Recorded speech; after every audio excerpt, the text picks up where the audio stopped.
100세 시대 자산관리의 두 번째 시간 이어가 보도록 하겠습니다. 자, 이번 챕터는요, 투트랙 자산관리입니다. 이 투트랙 자산관리는 어떻게 보면 이제 제가 실제로 직접 실천을 하기도 한 방법이기도 한데요. 여러분들이 자산관리를 함에 있어서 이 부분들을 잘 기억을 해 놓으셨다가 앞으로 실행에 옮기신다면 여러 가지로 도움이 좀 되시지 않으실까 해서 준비를 해봤습니다. 먼저 투트랙 자산관리를 구체적으로 설명드리기 앞서서 결국은 우리가 자산관리는 뭘까? 자산관리에 대한 조금 이해가 필요할 것 같은데요.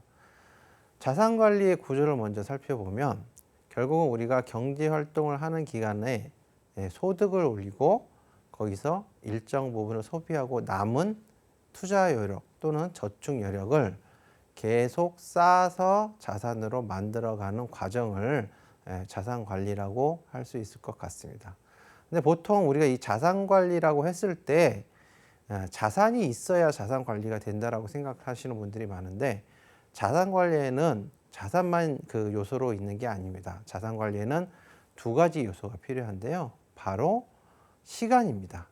결국 자산관리를 하면 시간과 자산의 결합을 통해서 시간과 돈의 결합을 통해서 자산이 만들어진다라고 이해를 하시면 될 것 같고 우리는 기본적으로 이러한 시간들은 누구에나 주어져 있기 때문에 결국은 자산이 없는 순간에도 내가 자산을 만들어가는 과정에 대한 시간은 반드시 있어야 일정 시간 이후에 자산을 만들 수 있다는 결론에 이릅니다. 자, 그러면 우리가 보통 자산 관리를 하십니까? 라고 이제 물어봤을 때 과연 사람들은 어떻게 답을 하실까요? 보통 많이들 이제 제가 강의를 다니면서 질문을 해보면 저는 자산이 별로 없어서 자산 관리 할 게 없어요 라고 응답하시는 분들도 많습니다. 물론 그 중에는 저는 열심히 자산 관리를 하고 있고 목표를 가지고 있습니다 이렇게 말씀하시는 분들도 계시긴 하는데 많은 분들이 앞서 말씀하신 것처럼 그런 자산이 꼭 있어야만 이제 자산 관리가 된다라고 조금은 오해를 하시고 있는 것 같습니다. 그래서 실제 과연 우리가 이 자산 관리가 어떠한 효과가 있고 어떻게 작용할지 이런 부분에 대해서 한번 설문조사를 해봤습니다. 그래서 우리가 자산 관리를 하십니까? 안 하십니까? 이렇게 자산 관리 합니까? 했을 때 한다라고 답변한 사람들 그룹과 그 다음에 하지 않는다라고 답변한 사람들의 그룹을 분리를 해서 통계적으로 비교를 해봤습니다. 만약에 이제 자산 관리를 한다는 그룹이 전체적으로 이제 돈이 많이 있는 사람들에서 나타난다면 뭐 앞서 말씀드린 것처럼 자산 관리를 하니까 자산이 있으니까 자산 관리를 한다는 결론에 이를 수도 있긴 하겠지만 저희가 이런 부분들을 정확하게 분석을 하기 위해서 소득 계층별, 그 다음에 뭐 연령대별, 학력대별 모든 구간들을 동일한 조건으로 놓고 그거 결과를 한번 비교를 해봤었습니다. 그래서 보시는 것처럼 그 중에 요약 부분을 가져왔는데요.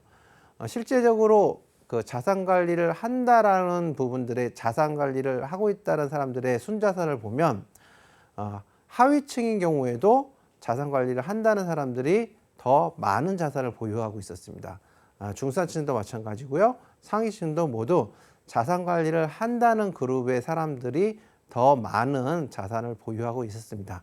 특히 그 중산층인 경우에는 비율로 보면 훨씬 더 많은 차이를 보여주고 있는데요. 대략 한 1억 가까운 그 금액 차이를 보여주고 있습니다. 비율로는 더 많은 비중이 높게 나타나는 거죠. 하위층 같은 경우에 소득 자체가 조금은 작기 때문에 금액 차이가 크지 않을 수도 있지만 상위층과 비교했을 때 상위층도 대략 소득이 많은 사람들인데도 불구하고 자산 관리를 한다는 그룹의 금액 차이가 한 1억 정도에서 형성되는 걸 봤을 때는 결국은 어떻게 보면 자산 관리의 효과를 크게 누릴 수 있는 대상은 바로 중산층이 아닐까라는 생각을 합니다. 그래서 중산층일수록 소득이 없다고 자산 관리에 오히려 게을리하지 말고 더 열심히 하면 할수록 나와 동일한 그룹 안에서는 훨씬 더 많은 자산을 가져갈 수 있다라는 믿음을 가지고 자산 관리를 할 필요가 있는 것 같습니다.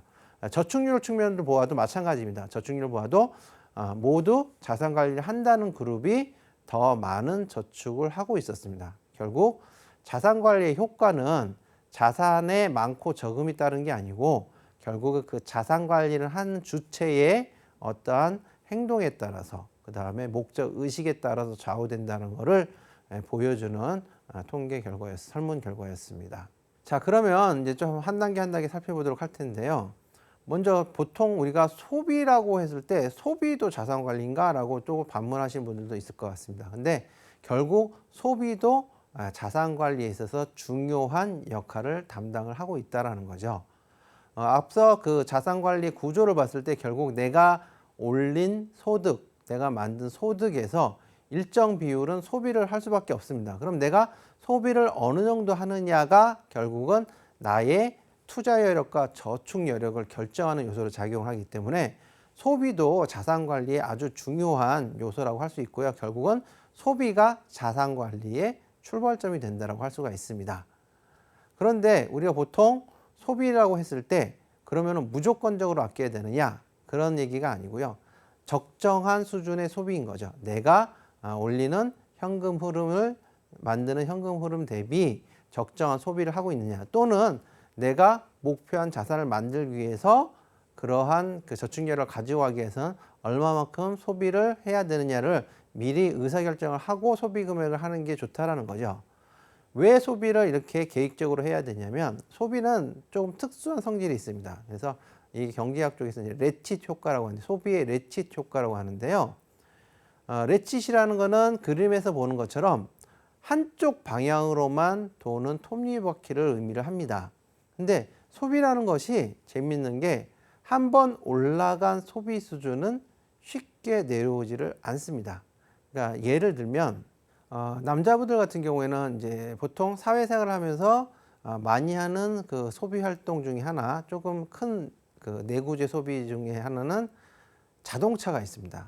보통 자동차들을 남자분들은 좋아하시는 분들도 많고 자동차의 상당 부분 많은 소비가 되는 게 현실인데요.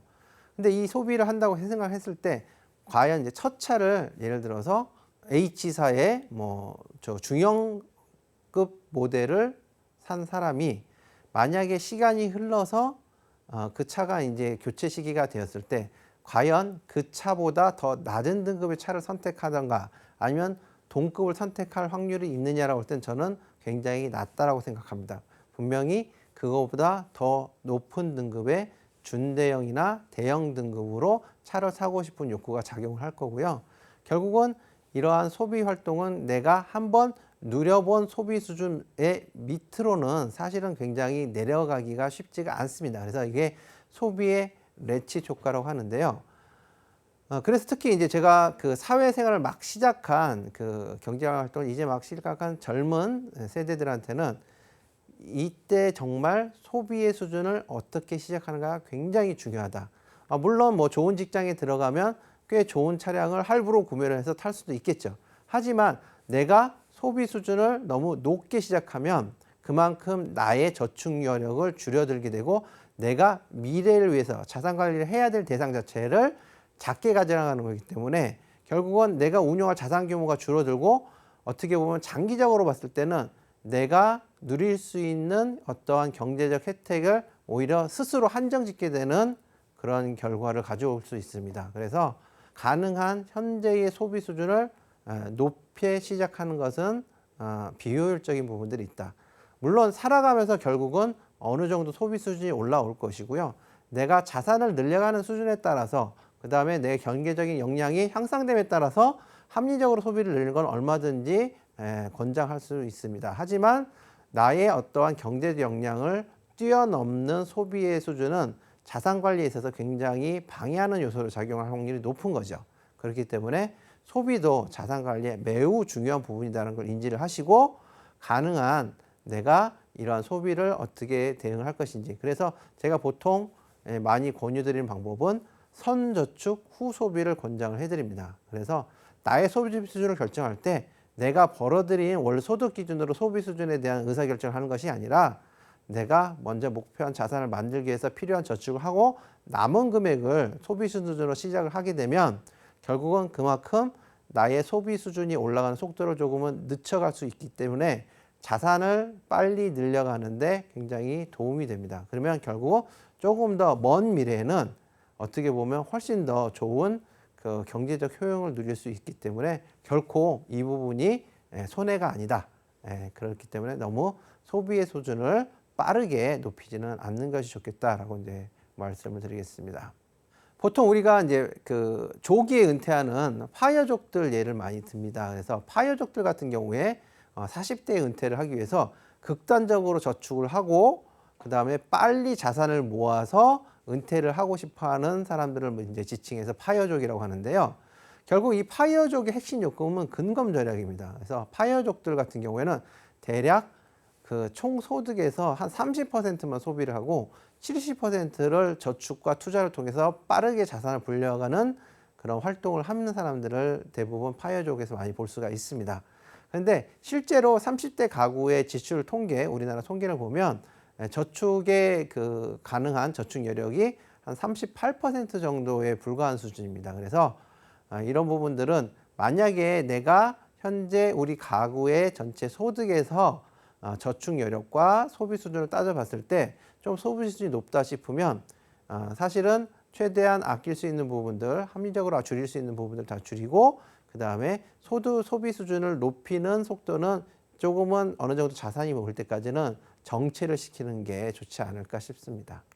자, 부자들의 공통점이 과연 뭘까요? 제가 질문을 한번 드려보면 사람들은 이제 쉽게 얼른 떠오르지 않고 뭐 자산을 잘 관리한다 또는 돈을 많이 번다, 그 소득 자체가 많다라고 이제 생각하시는 분들이 있는데 여기 보시는 분 뭐 여러분들도 잘 아시겠지만 그 세계에서 손꼽히는 부자 워렌 버핏입니다.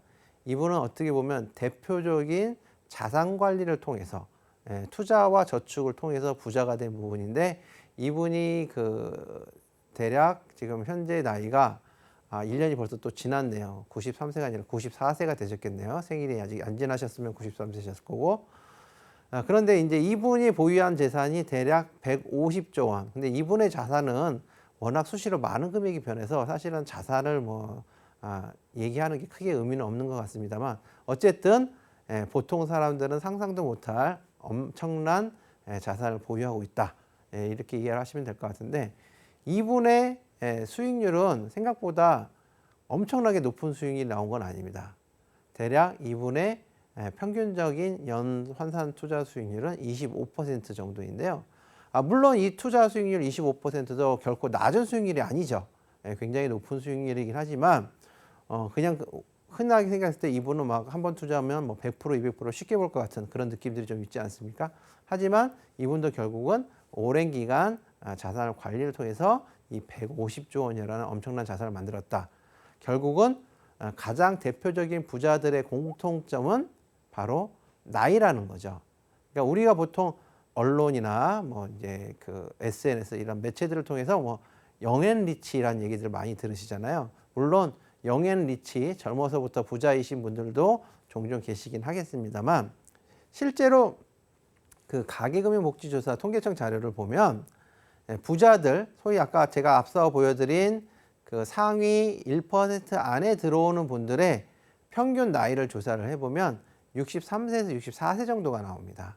그러니까 결국은 그 많은 그 자산도 어느 정도 시간을 통해서 관리를 통해서 쌓아온 거지 어느 날 갑자기 뚝 하고 떨어진 자산이 아니라는 거죠.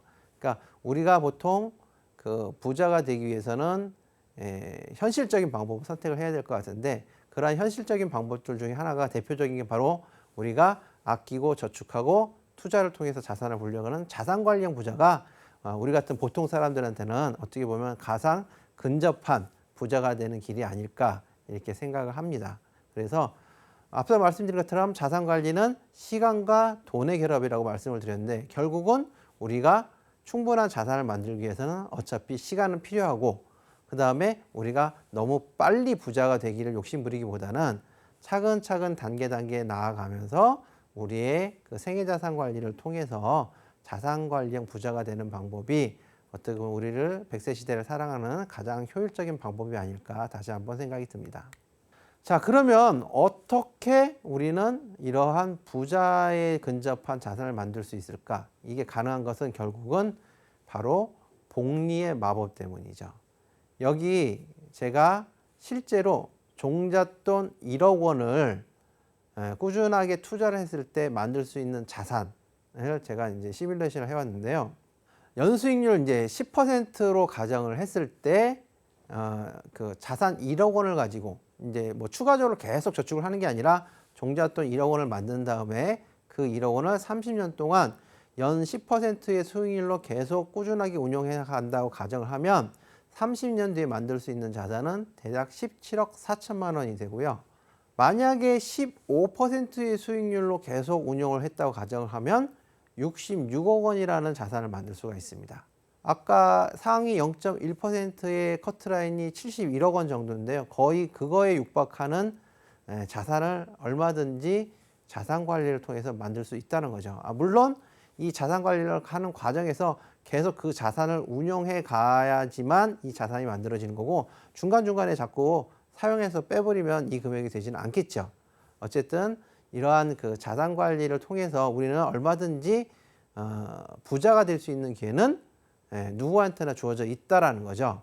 그러니까 결국 우리가 그 젊었을 때 경제활동 초기에 얼만큼 빨리 종잣돈을 만들어 놓고 그걸 운용하느냐에 따라서 우리가 20년 뒤, 30년 뒤에 과연 소위 말하는 부자의 모습으로 살 수가 있을지, 아니면 그냥 계속 평범한 중산층의 모습으로 살 수 있을지가 결정된다고 볼 수가 있을 것 같습니다. 그래서 우리가 이러한 자산 관리를 함에 있어서는 결국은 복리의 마법이 굉장히 중요하다.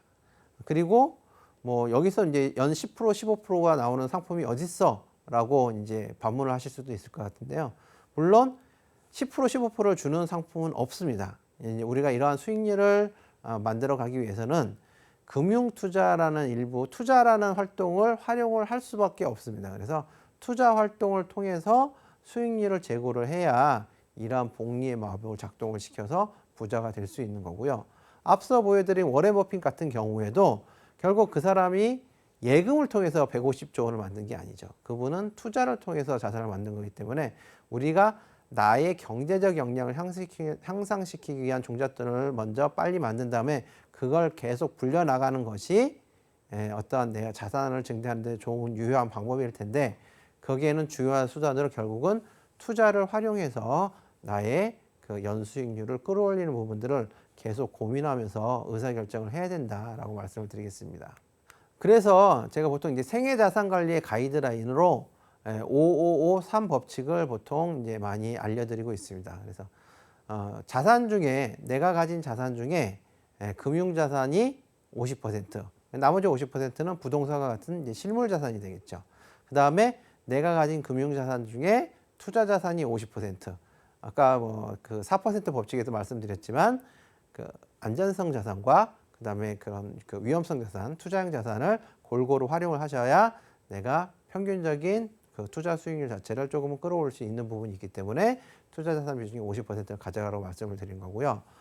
세 번째로는 투자 자산 중에 해외 자산을 50%.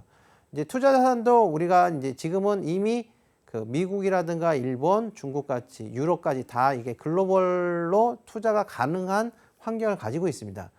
얼마 전까지만 해도 그런 해외 투자가 우리가 그 원활하게 하기가 쉽지 않았기 때문에 사실은 투자라고 했을 때는 대부분 국내 투자가 방법이었고, 해외에 투자한다고 할지라도 결국은 간접 투자 방식을 활용할 수밖에 없었을 텐데, 요즘 같은 경우에는 모든 이런 증권사에서 다 그 해외 주식 투자도 직접 가능하도록 시스템이 다 구축이 돼 있죠. 그렇기 때문에 해외 투자의 비중도 일정 부분 갈 필요가 있다. 왜냐하면 기본적으로 그런 국가 단위로의 투자, 분산 투자가 되어야 각 그 지역에 따른 어떠한 리스크 관리가 조금 더 그 원활해지는 부분들이 있죠. 왜냐하면은 뭐 물론 글로벌 전체적으로 경제가 안 좋을 수도 있긴 하지만 어떤 국지적인 요소에 따라서 이런 위험성이 증가될 수도 있기 때문에 이러한 그 투자 지역도 분산을 하는 필요가 있습니다. 그렇기 때문에 해외 자산의 투자 비중도 한 50%는 가져가는 것이 좋겠다, 이렇게 말씀을 드리겠고요. 그 다음에 마지막으로 내 자산 중에 연금 자산 30%. 첫 번째 시간에 말씀드렸죠. 나의 노후 생활비는 그 연금으로서 충당하는 게 가장 좋은 방법이다 라고 제가 강조를 해드렸는데, 결국은 내 자산 중에 이제 연금 자산 한 30% 정도 가져가면 그러한 부분들이 해결될 수 있지 않을까, 이렇게 생각을 하고 있습니다. 근데 이제 이 법칙을 말씀을 드리면 이 부분을 뭐 지금 당장 이제 경제 활동을 이제 막 시작한 분들한테 553 법칙을 바로 적용할 수는 없겠죠. 이제 생애 자산 관리 관점에서 제가 볼 때 대략적으로 40대 후반에서 50대쯤이 됐을 때 나의 자산 포트폴리오를 이렇게 5553의 구성으로 가져가면 은퇴 이후에도 크게 문제가 없는 어떤 생애 자산 관리가 원활하게 이루어질 것이다 라는 부분에서 말씀을 드린 겁니다. 자, 그럼 보시는 것처럼 제가 맨 첫 번째에 그 금융자산과 실물자산의 비중을 50대 50으로 가져가시라고 이제 권장을 드렸는데, 안타깝게도 우리나라의 평균적인 가구의 모습을 보면 너무 부동산 위주의 실물자산에 많이 쏠려 있는 모습을 볼 수가 있습니다. 70% 이상이 지금 부동산에 가 있고 기타 실물도 차고 있고, 결국 금융자산은 대략 30%가 채 안 되는 수준입니다. 우리나라 가구의 평균 금융자산을 보면 1억 원이 조금 넘고요. 60대 이상 가구를 보면은 1억 원이 채 안 되고 있습니다. 앞서 말씀드린 것처럼 내가 노후 생활에 현금 흐름을 만들기 위해서는 만약에 연금 자산이 충분히 많이 있다라고 하면 걱정을 안 해도 되겠고, 내가 죽을 때까지 계속 소득 활동을 하면서 현금 흐름을 만들 수 있다고 하면은 사실은 금융자산이 적어도 크게 문제가 없겠지만, 중산층 정도의 자산 규모를 가졌을 때 금융자산 비중이 너무 낮다는 것은 결국은 은퇴 이후에 현금 흐름을 만드는데 굉장히 어려워질 수밖에 없다. 결국은 앞 시간에 설명드린 우리나라의 그 실질적인 은퇴 연령, 노후 빈곤율, 이런 것들의 근원적인 이유들이 바로 가구의 자산 구성에 있어서 그 문제점을 고스란히 가지고 있는 부분이 결과로 드러난 모습이라고 할 수 있을 것 같습니다. 그래서 이 방송을 보시는 분들이면 이러한 부분들을 빠르게 조금은 개선하기 위해서 한번 고민을 하실 필요가 있을 것 같아요. 만약에 어느 정도의 충분히 자산이 많으신 분들은 부동산 비중이 높다 하더라도 금융자산 자체의 절대 규모가 크기 때문에 문제가 없겠지만, 만약에 그러한 금융자산 규모 자체가, 그 다음에 자산의 절대 규모 자체가 크지 않으신 분들에는 불구하고 부동산 비중이 너무 높다면 이걸 구조적으로 조금은 자산 배분에 있어서 변경시킬 수 있는 부분, 또는 개선시킬 수 있는 부분들을 한번 고민해 볼 필요가 있을 것 같습니다. 실제로 우리나라 말고 해외 선진국 사례를 보면 미국 같은 경우에는 70%가 금융자산입니다. 금융자산에는 이제 이런 연금자산도 포함이 되어 있겠죠. 아까 제가 그 첫 번째 시간 말미에 보여드리는 그 미국의 연금 부자들, 이런 분들이 많으니까 결국은 금융자산 비중이, 미국도 물론 자기 집을 가지고 부동산 투자도 다 하십니다. 하지만 내 자산에 있는 비중이 있어서 너무 높은 비중을 부동산에 쏟지 않는다는 거죠. 충분히 그렇게 균형감을 있게 가져가면서 자산 관리를 해도 사실 얼마든지 내가 적정 수준의 부동산을 보유할 수 있는 기회가 많은데도 불구하고, 우리나라는 과거에 조금 압축적인 성장 시기를 거쳐오면서 부동산이 워낙 수익률이 좋다 보니까 여전히 부동산의 그런 그 자산에 대한 믿음들이 강한 분들이 많으신 것 같아요. 그래서 조금은 앞으로는 이런 부분, 우리나라의 이제 인구 구조가 변화라든가 이런 부분들을 고민해 봤을 때 이런 부분들을 조금 더 분산 투자 개념에서 자산 유형 자체의 분산 투자, 그러니까 부동산을 아예 배제하라는 것이 아니라 부동산도 그다음에 금융자산도 이렇게 골고루 활용하시는 부분으로 조금은 자산 관리의 전략을 바꿔가야 되는 타이밍이 아닐까, 이렇게 생각하고 있습니다. 그렇다면은 이제 우리가 그 가진 연금 자산 중에 아까 이제 투자 방식은 조금 이따가 다시 한번 조금 설명을 드리기 위해서 연금 자산부터 설명을 드릴 텐데요. 결국은 연금 자산이 가지는, 내 자산에서 연금 자산이 충분히 많다면 사실은 나의 현금 흐름에 크게 문제가 안 생기기 때문에, 나의 생활에 문제가 안 생기기, 생활비에 문제가 안 생기기 때문에 연금 자산이 비중이 가져가는 게 좋다라고 제가 강조를 드리는 건데, 연금 자산은 여러 가지 좋은 이유가 있는데, 여러 가지 이제 좋은 이유 중에 몇 가지 대표적인 걸 들어보면, 첫 번째로는 일단은 혜택이 많습니다. 절세가 되고, 그 다음에 연금 자산, 연금 저축 계좌 안에서 운용하는 동안에 과세가 되질 않습니다. 과세가 이연이 되니까 결국은 내가 자산을 운용할 수 있는 절대량을 더 크게 가져갈 수 있는 거죠.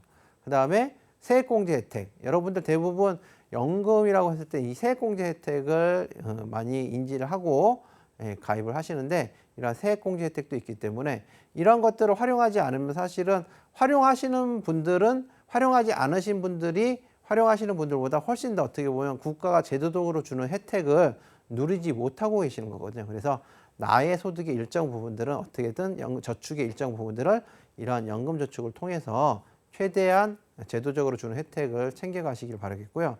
또 한 가지 나중에 이제 은퇴 이후에는 결국은 앞서 말씀드린 것처럼 안정적인 연금, 규칙적인 연금이 나의 계획적인 소비가 가능하게 해주기 때문에 조금 더 편리한 은퇴 생활이 되겠죠. 또 한 가지는 장기 투자로 결국은 은퇴 자산이 증대된다는 부분이 있습니다.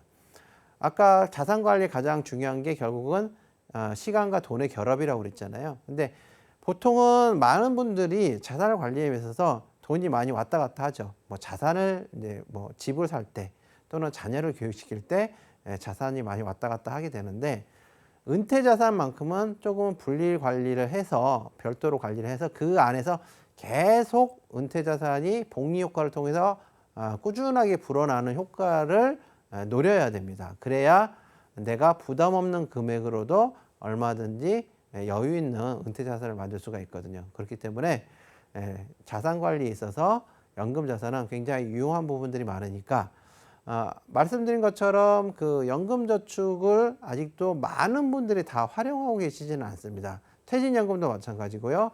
연금 저축도 마찬가지고 이런 부분들이 아직도 많은 활용하시는 분들은 활용하고 계시는데 많은 분들이 아직 제대로 활용을 못하고 계시는데요. 조금 더 많은 분들이 이러한 연금 자산을 활용하셔서 안정된 그 자산 관리를 이어가셨으면 좋겠습니다. 자, 그래서 제가 세 번째 챕터 제목으로 삼은 이제 투트랙 자산 관리 전략을 정리해 드리도록 하겠습니다. 여러 가지 이제 우리가 목적 자산을 만들 때 이제 계좌를 분리하기도 하고 통장을 별도로 만들기도 하고 그러는데요. 무엇보다 중요한 것은 제가 볼 때는 자산 증식 목적과 은퇴 준비 이 두 가지 주요 목적은 반드시 유지를 해가야 된다. 그래서 제가 이거를 두 가지 목적 투트랙으로 해서 투트랙 자산관리 전략으로 명칭을 했는데 아까 말씀드린 자산관리에 있어서 종잣돈을 가지고 나의 경제적 역량을 향상시키는 목적 한 가지, 그 다음에 연금저축계좌 등을 통해서 나의 안정적인 노후를 대표하는 은퇴준비 한 가지, 이 두 가지를 분리해서 가는 겁니다. 그래서 자산증식이나 이런 그 종잣돈 관리에 좋은 것이 바로 ISA라는 개인 종합 자산관리 계좌가 있는데요. 이거는 모든 금융권에서 판매를 하고 계시니까 이러한 ISA를 통해서 여러분들의 종잣돈 관리를 하시고, 그 다음에 잘 아시는 것처럼 연금저축계좌나 개인형 퇴직연금인 IRP를 통해서 나의 안정된 은퇴 준비를 꾸준하게 이어가는 것이 바로 투트랙 자산관리 전략의 핵심입니다. 결국 금융투자와 은퇴 준비의 시너지를 이 투트랙 자산관리를 통해서 얻어내는 건데요. 이런 그 자산증기를 통해서 ISA 같은 경우에는 지금 현재로서는 매년 2천만 원씩 1억 원까지 이제 적립이 가능하거든요. 그리고 계속 만기가 연장이 가능하기 때문에 나의 자산을 이 ISA에서 계속 관리를 해서 충분히 본인이 생각했을 때 생애에 필요한 충분한 자산을 어느 정도 형성됐다고 할 때까지 계속 이런 종잣돈 관리를 하실 필요가 있고요. 또 한 가지는 그 연금저축계좌나 IRP를 통해서 내가 필요한 생활비를 계속 쌓아가는 거. 그 다음에 아마 이 이제 경제적 역량이 어느 정도 단계적으로 늘어날 때마다 보통 이제 그 사회생활 그 진입 초기에는 소비의 눈높이가 크게 형성이 안 되기 높게 형성이 안 되기 때문에 나는 필요한 생활비 수준을 생각보다는 이제 많이 잡지는 않으실 수 있습니다. 근데 분명히 살아가다가 생활에 이제 어느 정도 그 경제 활동을 하다 보면 자연스럽게 소비 수준이 올라오는 부분이 있습니다. 그럼 그렇게 소비 수준이 올라왔을 때마다 나의 연금 저축이나 이런 부분들을 조금 더 내가 필요한 소비 수준까지 조금 더 적립 금액을 늘리거나 이런 방식을 통해서 자산 증식과 은퇴 준비를 병행하면서 잘 관리를 하시면 효율적인 생애 자산 관리가 될 것 같습니다. 자, 마지막으로 이제 투자에 대해서 잠깐 짚어보도록 하겠습니다. 물론 이제 우리가 금융 투자라고 했을 때 많은 분들이 사실은 어떤 분들은 이미 금융 투자를 잘 활용하고 계시는 분들도 계실 거고요. 내가 생각했을 때 금융 투자가 생각보다 쉽지 않고 굉장히 위험하고 내가 투자하는 경우 손실을 보는 경우가 많더라, 이렇게 생각하시는 분들 있을 겁니다. 어쨌든 이러한 금융 투자 부분을 사실은 활용하지 않으면 아까 말씀드린 어떠한 적정 수익률, 우리가 복리 효과를 볼 수 있는 충분한 수익률을 기대하기는 사실상 어려운 금리 환경인데요. 그러한 부분에 있어서 금융투자의 수익률을 어느 정도 제고할 수 있는 수준은 하기 위한 기본적인 원칙적인 부분들을 한번 살펴보도록 하겠습니다. 자, 우리가 보통 개인들이 투자에 실패하는 이유 무엇일까요? 사실은 개인들이 투자에 성공했다는 경우보다는 투자에 실패했다는 얘기를 더 많이 듣는 것 같습니다. 어떤 그런 그 얘기를 들어보면 개인 투자자들의 한 5%만 투자로 성공하고 나머지 95%는 실패를 한다. 이런 얘기들을 많이 들어본 것 같은데요. 개인들이 투자에 실패하는 이유는 투자에 실패하게 투자를 하기 때문이라고 어떻게 보면 할 수가 있을 것 같습니다. 이 만평, 이제 미국의 유명한 만평인데요. 미국의 개인 투자자들도 우리나라의 개인 투자자와 크게 다르지 않은 것 같습니다. 이 만평을 보면. 결국은 개인 투자자들은 결국은 비슷한 어떠한 상황, 투자 환경에 처해 있다고 할 수 있을 것 같은데요. 그림에서 보시는 것처럼 엑셀이란 단어를 셀이라고 오해를 해가지고 갑자기 막 그 시장에서 이제 파는 사람들이 많아지니까 방문이 그 시장에 폭락을 하겠죠. 그래서 결국은 누군가 더 이상 이제 투자 못 해먹겠어. 잘 있어 하고 바이라고 하고 떠났는데 굿바이 하고 떠났는데 이거를 사라는 바이라고 해가지고 갑자기 시장이 과열되는 이런 모습을 풍자한 만평입니다. 그러니까 어떻게 보면 우리가 투자하는 데 있어서 기본적으로 시장이 어떠한 그런 분위기에 휩싸여서 투자를 하게 되면 투자에 실패할 확률이 높다라는 거죠. 결국 투자 전에 내가 투자할 대상을 충분히 분석을 하고 왜 내가 이 투자를 통해서 어떠한 성장과 수익을 기대할 수 있는지를 확실한 믿음을 갖고 소신 있게 투자를 해야 이러한 변동성이 있는 투자 시장에서 버틸 수가 있는 것이지, 내가 그냥 남의 말을 듣고 뭐 시장이나 언론에서 요즘 주시장이 좋다고 하면 그걸 보고 이미 들어갔을 때는 늦는 경우들이 많다는 거죠. 그렇기 때문에 오히려 이제 시장이 안 좋을 때 다음에 어떠한 시장이 어떠한 종목들이나 어떠한 대상들이 투자의 성과로서 성과를 창출할 수 있는지 그런 것들을 충분한 분석을 통해서 투자가 이루어져야 여러분들이 기대하는 투자에 성공할 수 있다라는 부분을 말씀드릴 것 같고요. 두 번째로는 일단은 투자의 시간을 충분히 투여해야 되는 부분입니다. 이제 이 그 사진에서 보시는 분은 미국의 유명한 마젤란 펀드를 운영하는 펀드 매니저 피터 린치입니다. 피터 린치인데 이분의 수익률이 13년 동안 2,700%, 연으로 환산하면 워렌 버핏보다 더 좋은 수익률을 보여주고 있습니다. 연 30%의 수익률을 보여주고 있으니까요. 결국 이러한 굉장히 어떻게 보면 14년 동안 여기 마젤란 펀드에 투자하신 분, 종잣돈 1억 원을 투자하신 분은 13년 만에 27억이라는 자산을 만들 수가 있었던 겁니다. 그런데 이 마젤란 펀드에 투자한 고객 중에 절반 이상이 손해를 보고 나왔다고 합니다. 왜 이렇게 훌륭한 펀드에 투자를 했음에도 불구하고 그분은 손해를 보고 나왔을까? 결국은 투자는 내 투자한 대상이 충분히 성장할 만큼 기다려줘야 되는데, 대부분의 사람들은 마젤란 펀드가 좋다라는 소문만 듣고 들어갔다가 시장의 어떤 변동성 때문에 마이너스가 되면 별거 없네 하고 손실을 확정짓고 이탈을 해버린 거죠. 그렇기 때문에 이러한 투자를 함에 있어서 기본적으로 투자는 단기적으로 접근하기보다는 장기적으로 접근하는 게 훨씬 더 개인 투자 관점에서는 유리합니다. 물론 단기적으로 투자를 내시는 분들도 많이 계시겠지만 실제로 장기 투자를 실천했을 때 개인 투자가가 10년 이상 장기 투자를 하면 수익을 볼 확률이 90% 이상으로 올라갑니다. 그렇기 때문에 여러분들은 투자를 함에 있어서 우리와 같은 어떠한 그 평균적인 근로자나 보통 사람들은 사실은 투자 전문가처럼 매일매일 투자생을 체크하기 힘들기 때문에 조금은 우량한 종목들, 성장 가능성이 높은 종목들을 선정하는 데 고민을 충분히 많이 하고 선정한 다음에는 본업에 충실하고 충분한 시간을 투자해서 그 투자 대상이 성과를 낼 때까지 기다려주는 게 투자의 수익률을 올리는 지름길이 아닌가.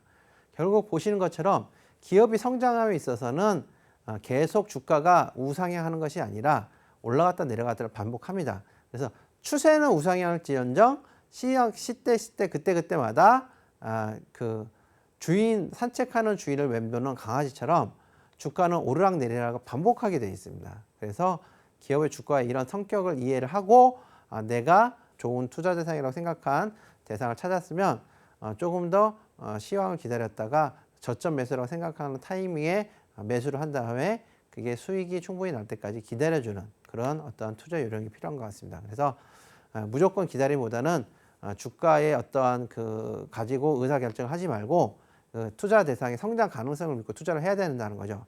그러니까 하향 추세에 기어든 기업도 물론 주가가 오를 때가 있습니다. 이럴 때는 만약에 하향 추세라고 판단이 된 기업 같은 경우에 이럴 때 오히려 탈출을 해야 되는 거죠. 내가 물론 비록 수익률이 좋지 않을지라도 그 투자 대상에서 적정한 충분한 수익을 기대하기 어려운 상황이다 되면 적정한 선에서 손실을 확정짓고 나오는 것도 투자의 기본적인 요령이 될 수 있을 것 같습니다.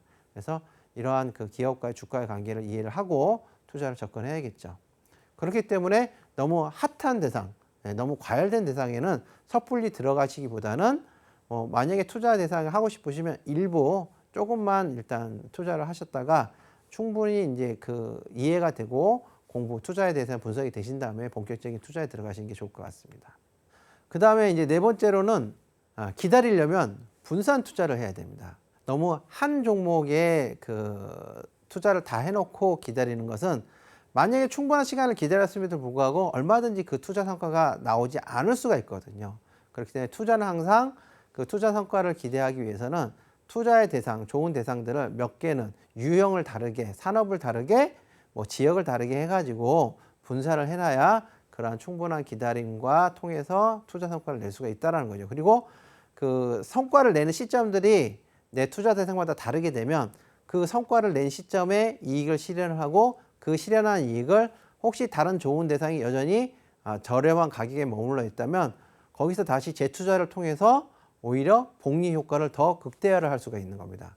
그래서 투자를 하실 때는 종목을 분산하고 그 다음에 시간을 분산하고 앞서 잠깐 말씀드렸지만 너무 과열된 시기에 한꺼번에 들어가기보다는 한 3번에서 4번 정도 어떠한 내 투자 대상을 1천만 원 정도의 투자를 할 대상을 찾았다라고 가정을 하면 1,000만 원어치를 바로 즉시 사는 게 아니라 300만 원, 300만 원, 400만 원 이런 식으로 해서 충분히 시간을 두고 분산을 해서 투자를 하는 겁니다. 그러면 자연스럽게 가격이 분산이 되고 그 가격 분산을 통해서 저가 매수 이제 그 평균가가 이제 저렴하게 구성이 돼서 나중에 내가 이익을 실현했을 때 조금 더 좋은 수익으로 보답을 해주는 거죠.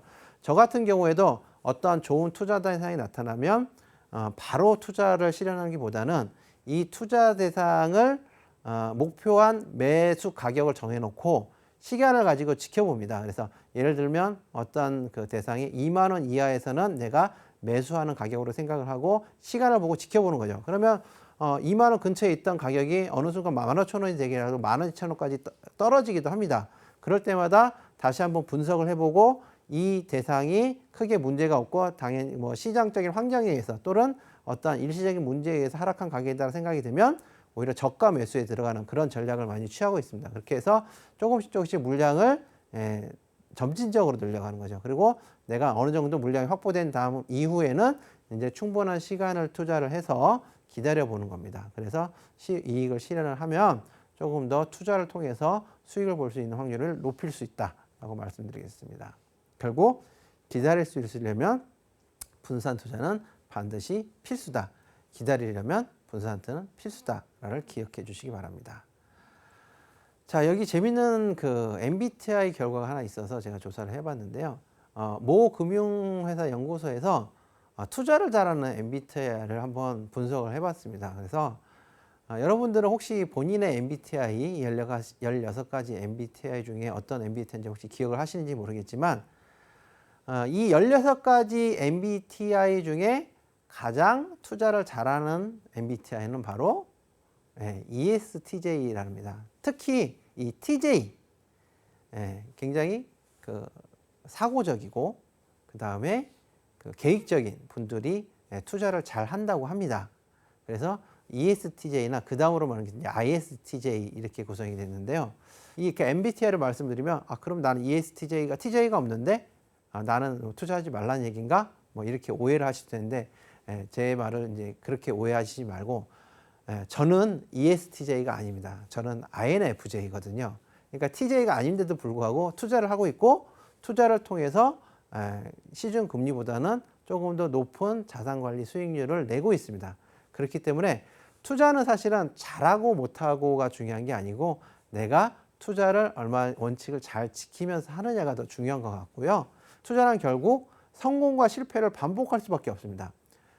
투자를 할 때 내가 들어간 투자 대상 모두에서 내가 수익을 보고 나오겠다라고 하면 이거는 거의 불가능에 가깝습니다. 내가 투자 대상을 5개, 10개 이렇게 선정을 해놓고 그 중에서 수익을 잘 내주는 게 수익을 조금 까먹거나 손실을 본 그런 종목들을 보완을 해주면서 나의 전체적인 자산의 수익률을 시중금리 이상으로 끌어올릴 수 있게 해주면 그건 충분히 자산 관리가 잘 되고 투자 관리가 잘 되고 있는 거라고 말씀을 드릴 수 있습니다. 그래서 여러분들이 투자를 할 때는 어떠한 그 성공과 실패 그 자체에다가 너무 연연하지 말고 투자는 어쩔 수 없이 성공과 실패가 공존한다라고 생각을 하고 자산 관리, 나의 그 포트폴리오 안에서 성공하는 놈들이 많이 나올 수 있게 실패하는 놈들은 빨리빨리 실패 요인을 분석을 해서 다음번에는 그러한 실패를 반복하지 않게 이러한 의사결정을 반복하다 보면 결국은 이것이 나의 투자 자산의 수익률로 돌아올 수 있는 그런 구조라는 걸 이해를 하시고 투자를 접근하셔야지 내가 어떠한 종목을 통해서 이번에 확실하게 자산을 불리겠다 이런 식으로 접근하면 사실은 확률이 굉장히 낮은 게임을 하시고 계시는 거다라고 말씀을 드리겠습니다. 자, 그럼 이제 이어서 은퇴에 임박하신 분들을 위해서 은퇴에 조금 더 은퇴 이후 50대 이후에 하기 좋은 투자 방식들을 몇 가지 소개를 드리려고 하는데요. 먼저 50대 이후나 은퇴 이후 분들의 좋은 투자는 인컴 투자를 제가 많이 추천을 드립니다. 그러니까 인컴 투자 같은 경우에는 보통 이제 자본 차익, 내가 싸게 사서 비싼 가격에 파는 자본 차익을 먹는 투자와 조금 다른 성격들이 있는데 사실은 자본 차익은 이제 경제 활동 한창 할 때는 이런 자본 차익을 노리는 투자를 하는 게 오히려 이제 투자 수익률 제고하는 데 도움이 되긴 하겠지만 사실은 은퇴 이후에는 사실은 이러한 변동성을 사실 견디기가 조금 어려운 부분들, 환경적으로 어려운 부분들이 있기 때문에 이런 부분들에 대한 비중을 많이 낮추고 조금 더 그 쉬운 방법을 찾아야 됩니다. 하지만 그래도 은퇴 이후에도 투자 상품을 활용하는 필요가 있겠죠. 그래서 이런 인컴 투자를 좀 권유를 해드리는 건데요. 일단은 기본적으로 인컴 투자는 자본 차익 투자보다는 예측 가능성이 조금 더 쉽습니다. 보통 인컴 투자를 할 때 이제 배당주 투자 같은 거 많이 얘기를 하고 그 다음에 채권 투자, 이자가 정해진 투자 또는 이제 리츠 같은 배당을 주는 이것도 어떻게 보면 배당주 투자와 거의 유사한 형태라고 할 수가 있을 것 같은데요. 이렇게 현금 흐름이 나오는 거는 보통 이제 공시가 되죠. 공시가 되면 과거의 어떠한 그런 배당 실적을 보고 또는 정해진 이자를 보고 내가 보유하고 있는 동안에 이만큼의 수익은 발생하겠거나 비교적 예측하기가 쉽습니다. 그렇기 때문에 인컴 투자가 예측이 가능성이 높고요. 그 다음에 이러한 현금 흐름이 발생하기 때문에 가격의 변동 가능성도 자본 차익을 보는 투자 대상보다는 변동성이 없는 건 아니지만 상대적으로 적습니다. 그래서 조금 더 어떤 변동성을 감내하기가 좋은 구조로 갈 수가 있고요. 그 다음에 이제 수익은 그 자본 차익을 보는 수익은 아무리 많이 올랐어도 그 올랐을 때 팔지를 못하면은 사실은 다 지나간 수익이 돼버리는 거죠. 내 수익이 안 되는데 인컴 투자 같은 경우에는 내가 보유하고 있는 게 계속 현금 흐름이 발생하기 때문에 이거를 나의 수익으로 챙겨갈 수 있고 보유하고 있는 것에 계속 수익을 확정 지을 수 있다. 이런 장점이 있고요. 그 다음에 발생 시점 같은 경우에는 이제 매매 시점이 발생한다. 그 다음에 인컴 배분 시점이 발생, 이런 차이점들이 있습니다. 그래서 은퇴 이후를 생각한다면 이러한 내가 그 연금 말고 조금 더 현금 흐름 만드는 금융자산을 가지고 현금 흐름 만들고 싶은 투자를 하고 싶다면 이러한 인컴 투자를 추천을 많이 드리고 있습니다. 그 다음에 이제 자본 차익을 누리는 투자도 직접 개별 종목을 하기보다는 ETF를 통해서 관리하는 것을 조금 추천드립니다. ETF는 이제 자기가 좋아하는 산업이나 섹터, 지역 이런 것들에 대해서 다시 그 안에서 분산 투자를 해주기 때문에 이런 부분들 투자를 함에 있어서 다양성, 그 다음에 내가 투자 대상에 있는 성장성을 누리고 싶다. 산업의 성장성을 누리고 싶다 할 때 성장성. 그리고 ETF는 이제 내가 주식시장에서 사고 팔기가 쉬우니까 내가 돈이 필요할 때 쉽게 팔아서 현금으로 확보할 수 있는 유동성. 이런 부분들이 확보가 돼 있죠.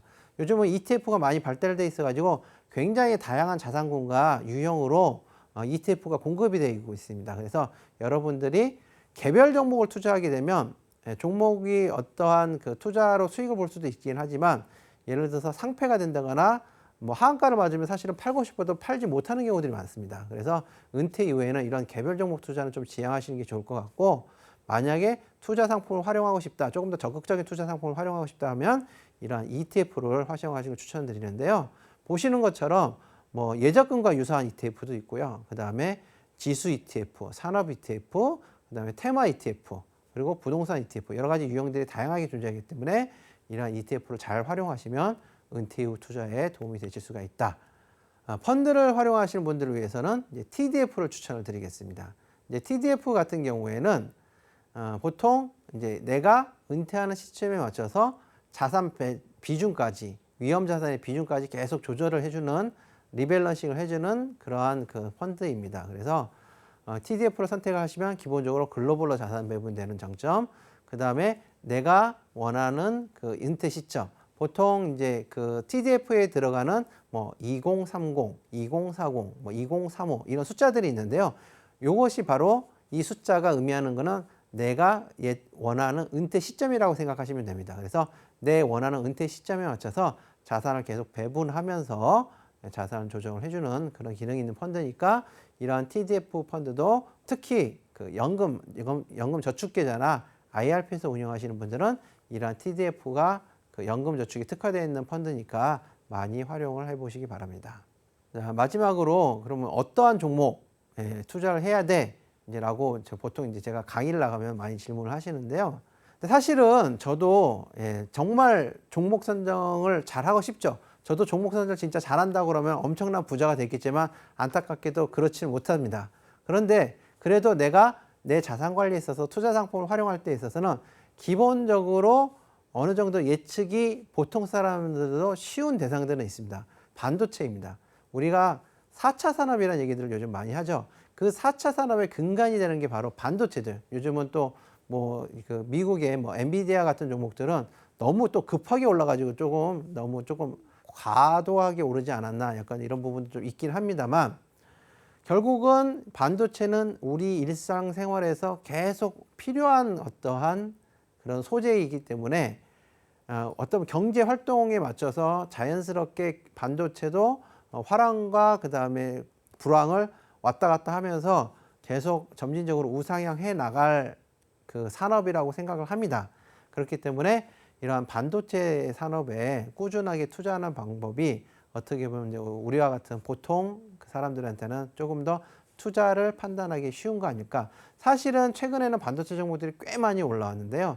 제가 그 반도체를 사실은 1년 전부터 조금 많이들 추천을 해드렸습니다. 그러면 그때는 바로 반도체들이 불황이라는 얘기들이 많이 있었거든요. 결국은 반도체가 불황일 때 투자를 하고 반도체가 호황일 때 나의 투자 수익률을 제고를 해야 되는 거죠. 아직은 이제 반도체가 다시 불황에서 호황으로 가는 그런 이제 경로에 있기 때문에 조금 더 투자를 하시는 것도 유효하긴 하겠지만, 너무 이제 그 반도체가 무조건 뭐 투자 수익을 가져다 줄 거야라고 맹신하기보다는 조심스럽게 이제 조금 접근해야 될 타이밍이 아닐까, 이렇게 생각을 하고 있고, 어쨌든 다음번 호황기가 이제 오고 난 다음에 또 언젠가는 또 불황이 올 텐데, 그 불황이 왔을 때 그 저가 매수 기회로 잘 활용을 하셔가지고 투자 수익을 제고하시면 좋을 것 같습니다. 요즘은 오히려 저는 전기차 2차 전지를 조금 다시 보고 있습니다. 얼마 전까지 이미 2차 전지와 전기차는 글로벌로 여러 가지 이제 고점을 찍고 많이 조정을 받고 있는 상황이죠. 근데 이제 여러 가지 요즘은 전기차와 관련돼서 안 좋은 뉴스들이 많이 나오고 있고, 앞으로 조금 전기차가 갈 시간이 많이 필요하다, 이런 얘기들을 듣고 있는데, 결국은 또 전기차도 사실은 이미 우리 생활에서 차지하고 있는 비중, 2차 전지가 차지하고 있는 비중들이 꽤 이미 많이 올라왔기 때문에 이러한 불황기를 겪고 나서 언젠간 다시 또 호황기로 돌아설 타이밍이 올 거고, 이 산업 안에서 다시 뭔가 그 문제점들을 해소하고 그 다음 단계로 나가는 타이밍이 분명히 올 겁니다. 그러한 관점에서 보면 오히려 전기차 2차 전지가 요즘같이 장기 투자에는 조금 더 저가 매수로 접근하기 좋은 게 아닐까.